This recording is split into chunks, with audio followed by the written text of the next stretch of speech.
لیکن فوج as a ادارہ یا ان کی جو قربانیاں ہیں پاکستان کے لیے وہ اپنی جگہ مسلمہ ہے. وہ آپ لوگوں نے تو صرف سنی ہے, میں نے تو اپنی آنکھوں سے دیکھی ہیں. اور میں یہ سمجھتا ہوں کہ اوپر کے چند ایک لوگ جو اپنی پولیٹیکل گینز کی وجہ سے اپنے زوم میں پاکستان کی بہتری کی خاطر یہ جو تجربے کرتے رہتے ہیں مختلف اوقات میں, کبھی ضیاء الحق کی شکل میں, کبھی مشرف کی شکل میں, کبھی باجوہ صاحب کی شکل میں تو ہمیشہ ان تجربوں کے خلاف رہا ہوں. اور اس کی وجہ سے مجھے مختلف اوقات میں مختلف تکلیفیں بھی اٹھانی پڑی. لیکن جو فوج کا وہ والا ایلیمنٹ ہے وہ آپ کی نظر میں بھی ہونا چاہیے کہ پاکستان میں اگر کوئی آرگنائز ادارہ ہے نا تو صرف فوج ہے. پاکستان کی یونٹی کی علامت ہے تو وہ فوج ہے, اس وجہ سے کہ کراچی سے لے کر کے پی کے اینڈ تک اور ادھر سے آپ مشرقی بارڈر سے لے کر مغربی بارڈر تک ایک ہی ادارہ ایسا ہے کہ جس میں سما و طاعت کا سسٹم ہے. پولیٹیکل جماعتیں تو ٹوٹی ہوئی ہیں, ایک جگہ ایک جماعت کا ہولڈ ہے, دوسری جگہ دوسری جماعت کا ہولڈ ہے. ہاں کبھی وہ جماعت تھی پیپلز پارٹی, بھٹو صاحب کا ایک پورے کا پورا ایک سارا معاملہ تھا پورے ملک کے اندر, لیکن اب ایسا نہیں ہے. تو یونٹی اس ادارے کی وجہ سے ہے. سما و طاعت کا جو سسٹم ہے ہمارا, سی پیک کا معاملہ ہو یا باقی معاملات, ظاہر ہے وہ فوج ہی دیکھ رہی ہوتی ہے. پریکٹیکلی جانے بھی وہی دے رہے ہوتے ہیں, پولیس دے رہی ہوتی ہے, عوام الناس بھی دے رہی ہوتی ہے, لیکن فرنٹ محاذ کے اوپر ظاہر ہے فوج ہی لڑ رہی ہوتی ہے.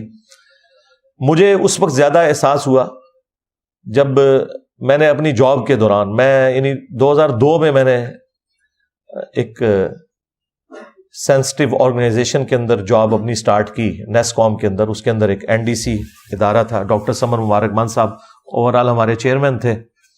ان کے ساتھ بھی مجھے 1 to 1 کئی دفعہ گفتگو کرنے کا, میٹنگز اٹینڈ کرنے کا اتفاق ہوا. اور میٹنگز میں اکثر بریفنگ میں ہی دیا کرتا تھا اپنی اسپیکنگ پاور کی وجہ سے. تو میں نے کافی چیزیں یعنی آبزرو کی وہاں پہ.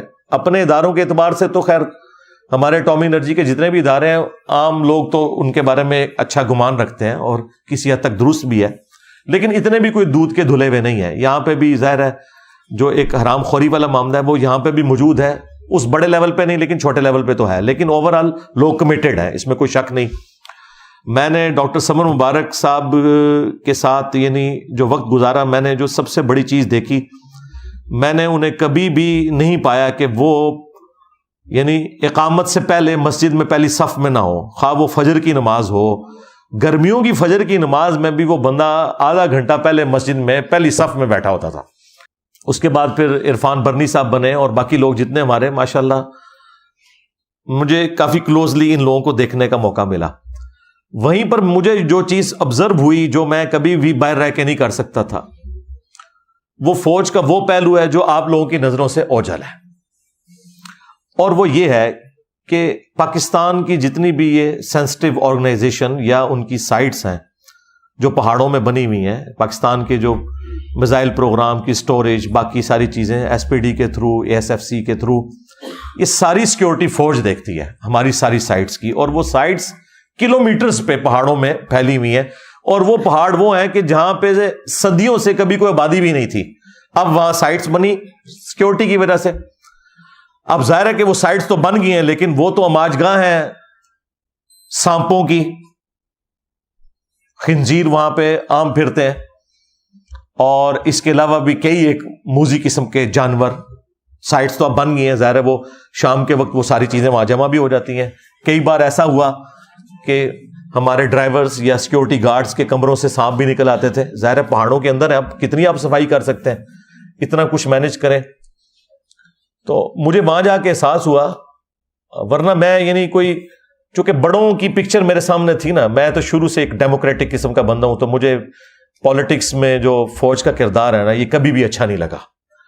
اور بچپن میں ہم بھی یعنی اسی قسم کے جذباتی پاکستانی تھے, ہمیں سمجھ ہی کوئی نہیں تھی. جب 1988 میں بے نظیر آئی اور ان لوگوں نے IJI بنوائی, اور ہم لوگ بھی وہ جتنے وہ گندے قسم کے نعرے ہوتے تھے اسکول لیول پہ ہم بھی لگایا کرتے تھے. ہم سمجھتے تھے کہ مسلم لیگ کو یا یہ اسلامی جمہوری اتحاد کو سپورٹ کرنا یہ اسلام کی سپورٹ ہے, اور یہ جو ہے پتہ نہیں کوئی کافر ہے بے نظیر جو ہم پہ مسلط ہو گئی ہے. وہ تو پھر ہمیں بعد میں پتا چلا کہ یہ تو بڑے لوگوں کی گیمیں تھیں، اور وہ 90s کی تو پوری گیم جو پیپلز پارٹی اور مسلم لیگ کی جو یہ تماشا چلتا رہا، یہ ان بچوں نے نہیں دیکھا کہ جو صرف خان صاحب کی باتیں سنتے ہیں، اس لیے ان کو نہیں پتا کہ دوسری جماعتوں نے بھی اپنے اپنے وقت میں کیا کیا تکلیفیں کاٹی ہیں، ایک دوسرے سے بھی اور اسٹیبلشمنٹ سے بھی۔ پھر انہوں نے آ کے چارٹر آف ڈیموکریسی لکھا تھا۔ یہ تو آج بڑا سکون ہے اس اعتبار سے، جو کچھ 90s میں ہوتا رہا، 1.5-2 سال بعد حکومت الٹ جاتی تھی اور یہ سارے معاملات ہوتے تھے، ہمیں بھی اس وقت سمجھ نہیں تھی، لیکن جب سمجھ آئی تو مجھے پتا چلا کہ یار یہ تو سارے کا سارا مسئلہ جو ہے وہ ایک ادارے کی وجہ سے خراب ہو رہا ہے۔ تو میرے دل میں ان کے لیے کبھی بھی کوئی اس طرح کا نرم رویہ یا جذبہ نہیں تھا۔